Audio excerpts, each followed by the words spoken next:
வணக்கம். ஜவை இஜட் from Jawad Vettipudur. Power writer அப்படிங்கிற அந்த யூடியூப் சேனல் மூலமாக உங்களை மீண்டும் சந்திப்பு ரொம்ப மற்ற மகிழ்ச்சி. அத்தோட எங்கள் சேனலை சப்ஸ்கிரைப் பண்ணுங்கள், பெல் பட்டன் அழுத்த மறந்துடாதீங்க. அத்தோட எல்லாத்துக்கும் ஷேர் பண்ணுங்கள். நேற்று தேதி 23 ஜூலை ஜனநாயகன் படம் ரிலீஸ். முதலமைச்சர் விஜய் நடித்த படம் பிரச்சனைக்குரிய படமாக இருந்தது. அப்புறம் 14 இடத்துல கட் போட்டு கட் பண்ணி அப்புறம் அதுக்கு என்னென்ன பண்ணணுமோ பண்ணி மீண்டும் தடை. அப்புறம் பார்த்தாங்க இந்த படம் வெளியே வருமாங்க சந்தேகம் வந்தாச்சு. அப்புறம் திடீர்னு முதலமைச்சர் நடித்த விஜய் முதலமைச்சர் ஆகிட்டார். அப்புறம் இன்னைக்கு நீண்ட இடைவெளிக்கு பின்னால் படத்தை ரிலீஸ் பண்ணியிருக்காங்க. 23/7/2026 நேற்று ரிலீஸ் பண்ணியிருக்கிறாங்க. வியாழக்கிழமை ஒரு படம் ரிலீஸ் ஆகுது, அவ்வளோதான், வேற ஒன்றுமே கிடையாது. மிகப்பெரிய ஒரு விஷயமோ மற்றபடி மிகப்பெரிய ஒரு நபர் வெளிநாட்டிலேருந்து வந்தார், இல்லை மிகப்பெரிய ஒரு அரசு சம்மந்தப்பட்ட ஒரு விஷயம் நடக்குது, அதெல்லாம் ஒன்றும் கிடையாது. ஒரு சினிமா படம் ரிலீஸ் ஆகலை, அவ்வளோதான். அது தங்களுடைய முதலமைச்சருடைய படம். அதன் அடிப்படையில் பார்த்தோம்னா ஏகப்பட்ட மாற்றங்கள். என்னடா இப்படிலாம் ஒரு ஆட்சி இருக்குதா அப்படின்னு பார்க்கக்கூடிய ஒரு கேவலமான சில விஷயங்கள். தலைமைச் செயலகத்தில் எந்த ஒரு பணியுமே நடக்கலையா. சில அதிகாரிகள் உட்காந்துட்டு கோப்புகளை பார்த்துட்டு போயிட்டாங்க. மற்றபடி பட்ஜெட் சம்பந்தமான சில விவாதம்லாம் போயிட்டுருக்கு. அது சம்பந்தப்பட்ட விவாதம் எல்லாமே ஒத்தி வைக்கப்பட்டதான் 23ஆம் தேதி. அப்புறம் விஜயே வரல. பார்த்துங்க, ஒரு முதலமைச்சரே வரல. அப்புறம் காலையிலிருந்து ஸ்பீடாகவே இருக்கும். முதலமைச்சர் வருவார், மற்றபடி அதில் நம்ம ஆலோசனை கூட்டங்கள், கோப்பு கூட்டங்கள், அப்புறம் மனுக்கள் பெறக்கூடிய அளவுக்கு மக்கள் நிற்பாங்க கியூவா. யாருமே கிடையாது, ஒன்றுக்குள்ள ஒன்று பேசிக்கிட்டாங்களாம். இன்றைக்கி முதலமைச்சர் வரமாட்டார். காரணம் ஜனநாயகன் படம் ரிலீஸு. இதை விட ஒரு கூத்து, அவருடைய அனைத்து அமைச்சர்களுமே எங்களுக்கு இன்று விடுமுறை வேணும்னு கேட்டிருக்கிறாங்க. அதற்கு விஜய் ஒத்துக்கொண்டதாகவும் ஒப்புதல் கொடுத்ததாகவும் தகவல். எல்லா அமைச்சரும் போய் பார்த்துருக்காங்க, தியேட்டரில் உட்காந்தே பார்த்துருக்காங்க. திருட்டு சிடி மற்ற சோர்ஸ் எது இல்லாமல் டைரெக்டாக தியேட்டருக்கே உட்காந்து பார்த்துருக்காங்க. அந்த ஒரு வகையில் பாராட்டலாம். கோயம்பேடு தியேட்டரில் அமைச்சர் புஷி ஆனந்த் மத்தன் அருண்ராஜ் உட்காந்து பார்த்துருக்காங்க. பார்க்க புஷி ஆனந்த் உணர்ச்சி வசப்பட்டு அழுதுட்டாங்க. இந்த அளவுக்கு அந்த படம் இருக்கிறதா அப்படின்னு பார்க்கக்கூடிய சமயத்தில், விமர்சனத்தை பார்க்கக்கூடிய சமயத்தில் அந்த அளவுக்குலாம் அந்த படம் கிடையாது அப்படிங்கிறாங்க. அந்த அளவுக்குலாம் பெரிய அழக்கூடிய அளவுக்குலாம் படம் இல்லை. ஏன் அழுதார் அப்படின்னா, இந்த மாதிரி ஒரு நபர் முதலமைச்சராக வந்து விட்டாரு அப்படின்னு அழுதாரா, இல்லை இவர் நமக்கு ஒரு வாழ்வு கொடுத்து விட்டார் அப்படின்னு ஆனந்த கண்ணீரா அப்படிங்கிறது தெரியல. அவரை கேட்டால் தான் தெரியும். அதே மாதிரி புதுக்கோட்டை மேலராஜ வீதியில் தியேட்டரில் அமைச்சர் முகமது பர்வேஸ் படத்தை பார்த்துருக்கார். அவர் காவல்துறை பாதுகாப்போட தேசிய கொடியை பொருத்திட்டு வந்திருக்கார். எதுக்கு காவல்துறை பாதுகாப்பு, அதான் தெரியல. ஒரு படம் பார்க்கறது, இவர் அமைச்சர், ரைட், ஓகே. காவல்துறை பாதுகாப்போடு பார்க்கக்கூடிய சமயத்தில் அது இன்னைக்கு விமர்சனத்துக்கு உள்ளாயிருக்கு. அதுவும் வண்டியில் தேசிய கொடியை கட்டி வந்திருக்கிறார். அவரும் அழுதுருக்கிறார். என்னன்னு தெரியல, ஒருவேளை யூனிஃபார்மாவே நிறைய பேர் அழுதுருக்காங்க. அமைச்சர்கள், தாவேக்க அமைச்சர்கள் திட்டமிட்டு அழுதார்களா, இல்லை திடீரென்று அழுதார்களா? ஏதோ ஒருத்தவங்க அழுதுருந்தா கூட பரவாயில்ல, டோட்டலாக ஏகப்பட்ட பேர் அழுதுருக்கிறாங்க. அப்படிங்கிறப்ப இது திட்டமிட்ட செய்யலாம் அப்படிங்கிற சந்தேகம் வருது. அப்புறம் கண்ணீர் விட்டு அழுதுருக்கிறார். யாரு? பர்வேஷ், முகமது பர்வேஷ், திடீரென்று அழுகை. அப்புறம் அடுத்தது கோவை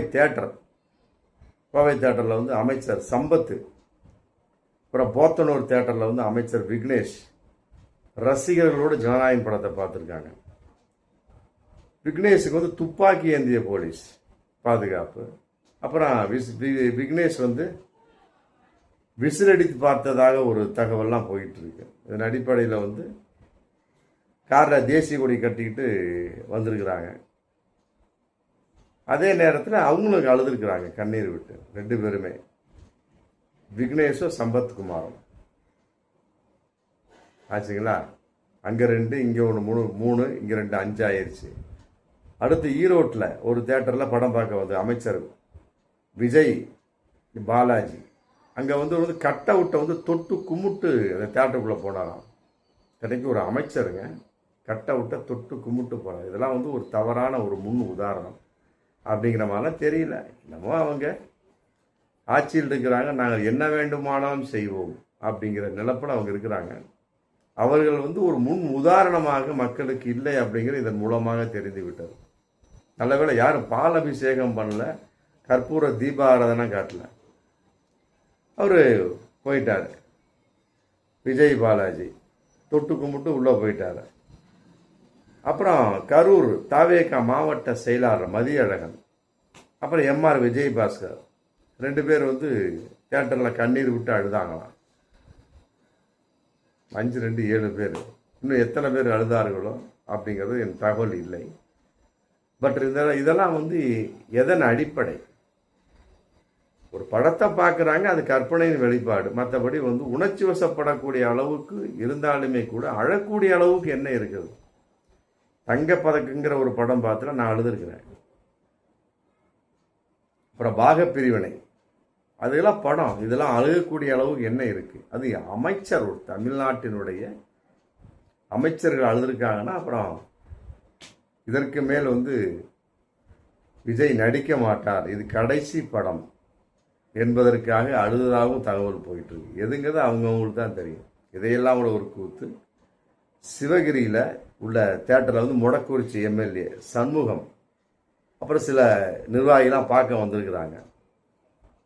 அப்போ வந்து எம்எல்ஏ சண்முகம் வந்து சச்சின் படத்துக்கு சச்சின் பாட்டை போட்டு ஆடினாராம். வாடி வாடி கைப்படாத சீடி குத்தாட்டம் போட்டிருக்கிறார். ஆமாம். அதே நேரத்தில் செங்கோட்டையன் வந்து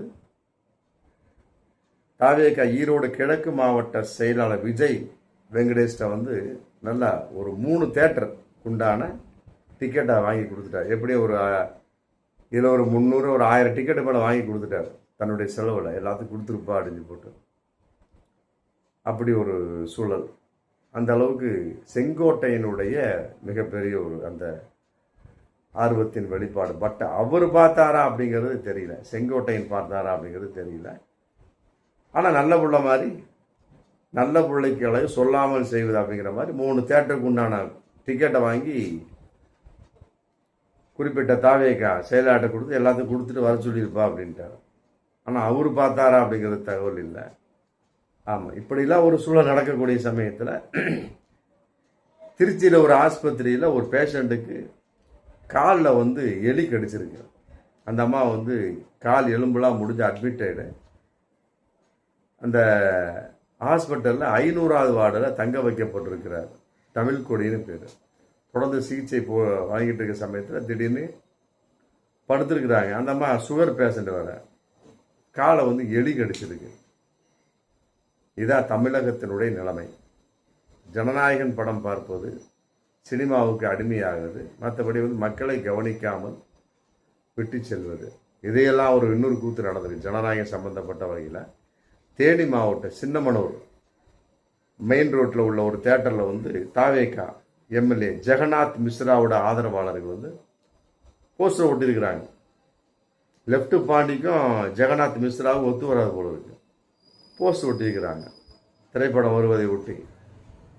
யார்? ஜனநாயகன் படம் திரைப்படம் வருவதை ஒட்டி. இதை பார்த்துக்கிற சமயத்தில் திடீர்னு ராத்திரியில் வந்து திடீர்னு இன்னொருத்தர் கார் வந்திருக்கு பின்னால். அதுலேயும் வந்து புஷி ஆனந்தனுடைய படம், மற்றபடி வந்து விஜயனுடைய படத்தை ஒட்டி அந்த கார் வந்து என்ன பண்ணியிருக்காங்க, அந்த ஆதரவாளர்களை கொடூரமாக தாக்கியிருக்காங்க. நீ எப்படா போஸ்டர் ஒட்டலாம் அப்படின்னு சொல்லி. எப்படி பாருங்க, வந்தவங்களும் தாவேக்காக்காரங்க, போஸ்டர் ஒட்டினவங்க ஜனநாயகன் போஸ்டர் ஒட்டினவங்க தாவேக்காக்காரங்க. இதான் அதில் ஒரு கூத்து. யார் வந்தா அப்படின்னா லெஃப்ட் பாண்டியனுடைய கோஷ்டியாம். லெஃப்ட் பாண்டிக்கும் ஜெகநாத் மிஸ்ராவுக்கும் அங்கே ஒன்றுமே ஒத்து வராத ஒரு சூழலாம் இப்படி இருந்துகிட்டு இருக்கு நிலைமை. தமிழகத்தினுடைய ஒரு விஷயம் சினிமா பார்க்கறதுல போயிட்டு இருக்கு. அப்போ அவங்களுடைய ஆட்சி எந்த அளவுக்கு கற்பனையான ஒரு விஷயமாக, ரீல்ஸ் ஆட்சியாக, நிஜமில்லாத ஒரு விஷயமாக இருக்கும். படம் ரிலீஸ் ஆக வேண்டியதுதான், அதற்காக கூண்டோடு போய் உட்காந்து பார்த்தா அப்படி மற்ற வேலை யார் பார்ப்பா அப்படிங்கிறது இன்னைக்கு மக்கள் கேள்வி கேட்டுட்டு இருக்கிறாங்க. ஆமாம், இப்படிதான் இருக்கக்கூடிய சமயத்தில் அப்புறம் திருச்சி மாதிரி அரசு ஆஸ்பத்திரியில் பேஷண்ட்டோட காலை எலி கடிக்கத்தான் செய்யும். என்ன கடிச்சா தான் என்ன, இவங்களுக்கு தேவை ஜனநாயகம், அவ்வளோதான். தாவேக ஆட்சியில் ஜனநாயகம் இருக்குதோ இல்லையோ, ஆனால் ஜனநாயகன் ஆமாம் இருந்து விட்டார், வந்து விட்டார், படம் ரிலீஸ் ஆயிடுச்சு, பார்த்து விட்டோம், அவ்வளோதான். இனி ஜனநாயகம் திளைச்சா என்ன, தலைக்காட்டி என்ன, பார்ப்போம் மீண்டும் அடுத்த வீடியோ. நன்றி.